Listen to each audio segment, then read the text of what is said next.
Hello and welcome back. In this video we discuss motion of an object with the constant velocity.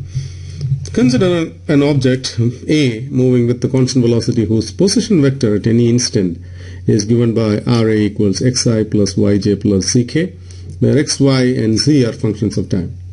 Since the object is moving with the constant velocity, it implies that the net force acting on the object must be zero according to Newton's first law of motion.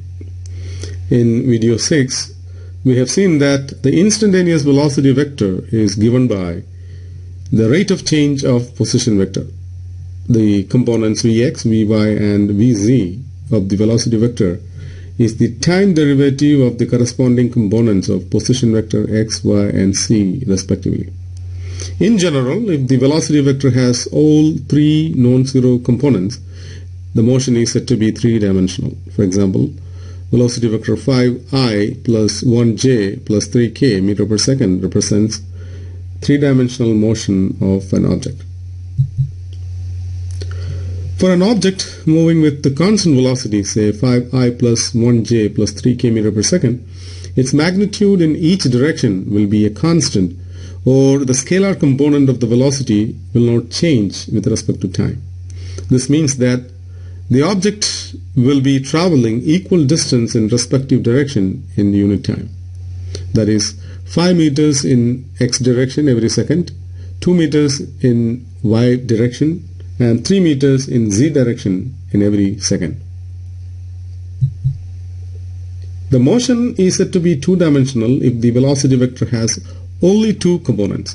For example, motion of a car along a curved path is two-dimensional. The motion is said to be one-dimensional if the velocity vector has only one component. For example, motion of a car moving along a straight path like a straight highway is one-dimensional. Consider car A moving with a constant velocity in x direction xy plane. Since it is moving in x direction, we can say that only x component of position vector is a function of time t and the y component is a constant. For this one-dimensional motion, we can derive a simple differential equations dx by dt equals vx as kinematic equation that describe this motion.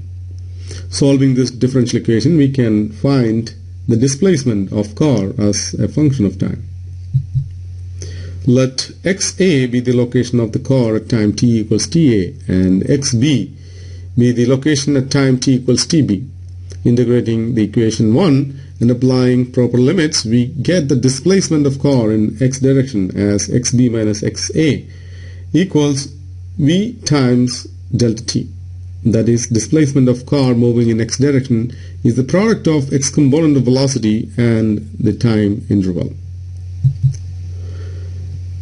A stationary cope measures instantaneous velocity of a car in a straight highway as 90 miles per hour I when it passes near him. Calculate the displacement of this car in 2 minutes if it's maintained the same velocity. Using the analysis previously done, we can calculate the displacement as 4.9 kilometers or 3i miles.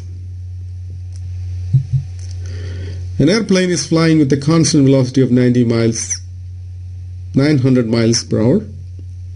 Calculate the displacement of aircraft in 30 minutes with this constant velocity.